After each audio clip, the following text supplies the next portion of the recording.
Alright, ladies and gentlemen, I'm here on this show, and I'm here to talk about Game 5. It's night of the NBA Finals. And the Thunder win. They take a 3-2 lead, going back to Indiana for Game 6. Yeah, the Thunder controlled this game for a majority of it, I thought.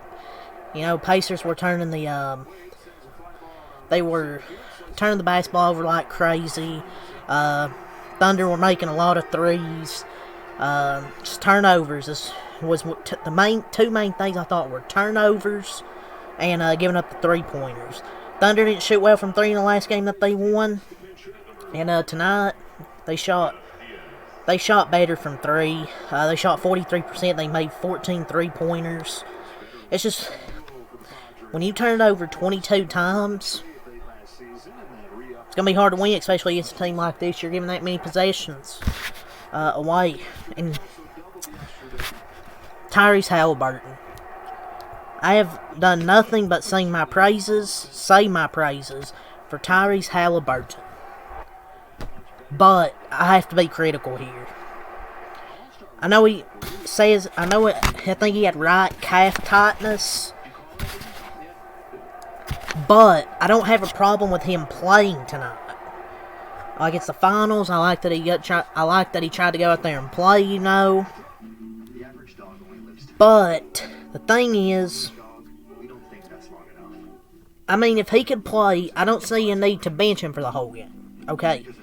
But as soon as it was clear he wasn't doing anything tonight, he should have become the backup and played maybe a few minutes.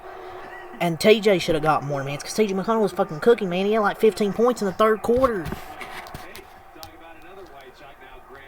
Tyrese Haliburton tonight, 4 points, 6 assists, 7 rebounds, 0-4-6. He insists on playing the second half, even though he's not 100%.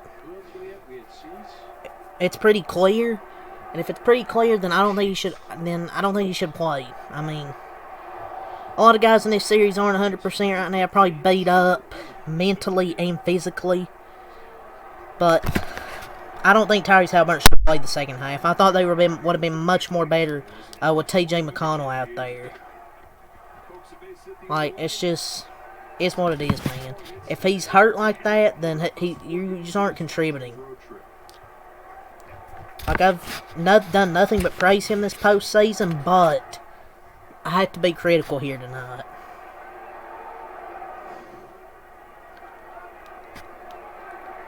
And I wouldn't say it was an aggressiveness thing. And people will be like, oh, he's the biggest front runner in the league. If you actually watch the full games instead of just watching the fourth quarter, then you'll realize he isn't. He's played good. But this game, especially tonight, he just was trash. The Knicks, and I'm sure Knicks fans will eat this shit up. Even though he owned their team. But I had to be honest, man. He just sucked. And if he does have that calf injury, then there has to be, the training staff has to work around the clock, because those calf injuries can be tricky. 22 turnovers against a team like this, though, is just a recipe for disaster. But we'll see, man. Indiana had 22 for 32 OKC points and a 32-9 advantage. And that. So, talk about the turnovers there, but I don't think Tyrese Haliburton should miss next game. And he's still walking off with a limp. But he says he's still going to play Game 6. And a few games ago, I think in the press conference, I think he walked off with a limp. So I don't know, man. He was bad though tonight. Like, I could sit here and say, oh, he shouldn't have played. But if he played 34 minutes, should have done something, man. I know he's hurt probably with that. You know, them calf injuries are tricky, but but once it was clear he didn't have it, they should have put in McConnell for more minutes. I know he played 22, should have been more. And maybe you could put Tyrese in for a few minutes to give him some rest, I don't know. But yeah, Tyrese Haliburton was awful, man. 4 points, 0 for 6. Siakam was great, though. 28 points, 5 assists, 6 rebounds on the other side, 9 for 15. He's got to get more shots, man. In my opinion, got to get more shots. They just didn't make the necessary plays at the right time, though. Some rebounding or turnovers some turnovers there that were converted into buckets. They made some tough shots after tough shots in these key moments, and they just need to set the tone early in these games and just not turn the basketball over. Siakam, I mean, has played great in these finals. I mean, they had incredible performances from Siakam and T.J. McConnell. The Pacers maybe even likely could have a chance to win this game if Tyrese Haliburton is even just average. I'm not saying they win, but they would have at least had a chance. Siakam was great, 28 points. T.J. McConnell, though, was great. I mean, 18 points, 4 assists, 4 rebounds, 8 for 14. They wasted a fucking legacy quarter from him. He also had 2 steals. Not getting back in that game was coaching malpractice right there. Maybe he thought Haliburton was going to have a strong fourth quarter like last game. A strong fourth quarter, but I would have kept T.J. McConnell in that game. And I usually don't agree with Stephen A., but he's right on right there. I would have kept T.J. McConnell in that game. Any fucking basketball fan would have done that. He was the only reason you were in that game. Just a absolutely puzzling decision.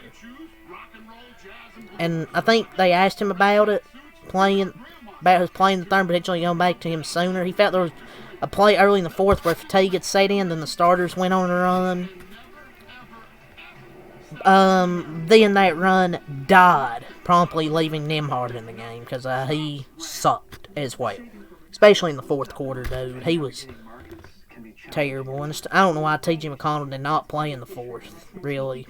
Subbed him out at the wrong possible time. He was the only reason this was a game, because everybody else was really shit tonight, besides Siakam. Naismith, 14 points, 6 rebounds. I mean, he was 5 for 9. I thought he was fine.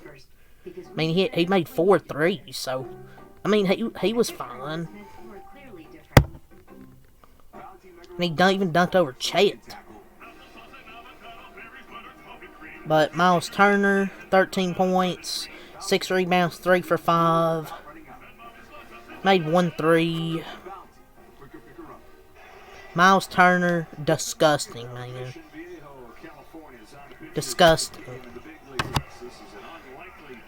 Nembhard, 7 points tonight. 3 for 8, especially in the fourth quarter. He was awful.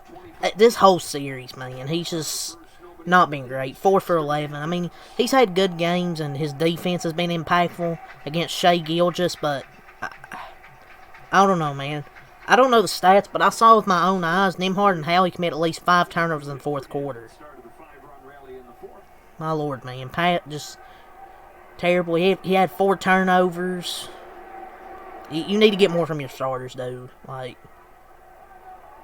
they need more. Like, yes, you're getting it from Siakam and Naismith, but you need Haliburton to show up. You need Nembhard. And Miles Turner to actually fucking do something. Man, like, come on. But yeah, Nembhard was terrible as well. Bathroom. 7 points. 2 for 11. He was 1 of 4 from 3, and he missed 2 free throws. He had 27 points in Game 4. The last 2 games, he has been useless. 1 for 2, but he was terrible. Missed key free throws, terrible inbound fouls, and now he's 2 of 11, 7 points, 8 rebounds. He is so inconsistent, man. 27-point game, and he puts up 2 stinkers in a row. Pathetic tonight. From Benedict Mathurin. Obi Toppin, 12 points. 5 for 11. Good game from Obi Toppin. 2 points from Furphy. 4 points from Tony Bradley. When Tony Bradley and Thomas Bryant are your backup center options, Just call it a game, dude. Like, what the fuck? But yeah, the Pacers, them 3-2, they just played awful tonight. They gotta wake up for Game 6. If Tyrese Halliburton is going to play, he better step the fuck up. And if not, put TJ McConnell in and have Halliburton play off the bench. Because you cannot have this type of performance in Game 6 unless unless every other player on the team goes off. Then yeah, that can be okay. But Nembhard, Halliburton, Turner, Mathurin, you guys better step up in Game 6. But yeah, they're down 3-2, scoring quarter by quarter, 22 points, 23 points, 34 points, 30 points. They actually cut it to 2 points, but they just couldn't get a key stop or a key rebound, turn the ball up, a bad turnover, bad time. Yeah, man, Thunder, they're up 3-2 now in the series, 32 in the first, 27 in the second, 28 in the third, and 33 in the fourth. SGA, 31 points, 10 assists for SGA, 9 for 21. It really wasn't an impressive game from him. Like, yeah, I know he had his 15, 30-point game in the playoffs, which is good and all, and he played solid, but like, his defense has been pretty good on both ends of the floor. He's been great.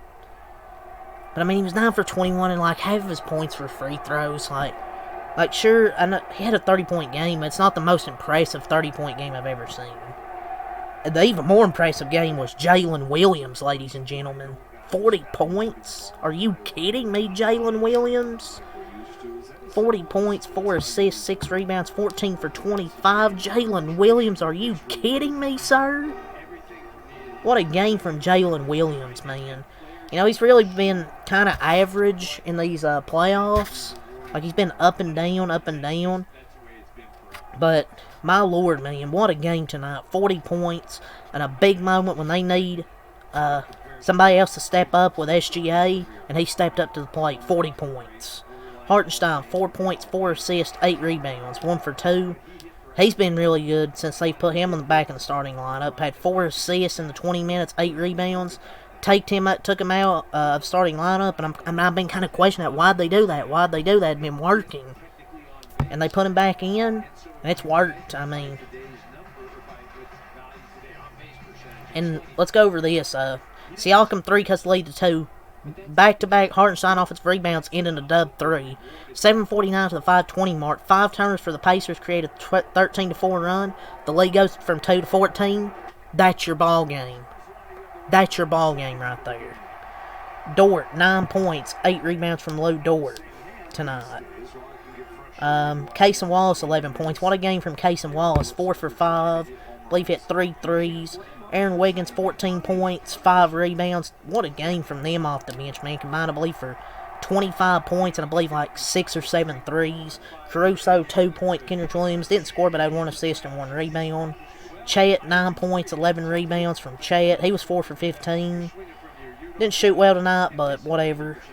You had SGA and J-Dub with 30 and 40-point games, and then two players off the bench combined for 25 points.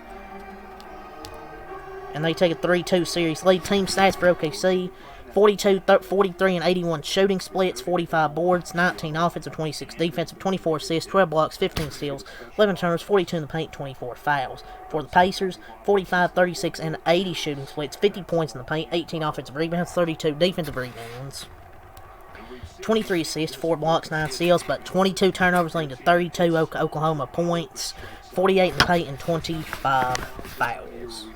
So, they shot better from the field, but it was really the turnovers, man. Like, even with Halliburton not playing great, they just turned the ball over way too much. Especially in that stretch, they turned over like 5 times from like that 7:40 mark to like the 5:20 mark. That's where they lost the game. Went from a 2-point game to 14. They were just screwed from there. But yeah, man, this was a great game until, I mean, it was pretty mid until they actually cut it to a 2-point game, and then they brought it back up to like 14. So, yeah, man, we'll see after the Game 6 if the Thunder will win the NBA championship or if the Pacers will force a Game 7, which will be Sunday. But, yeah, I'll be back here Thursday for Game 6. See what happens then. Till next time out. Peace.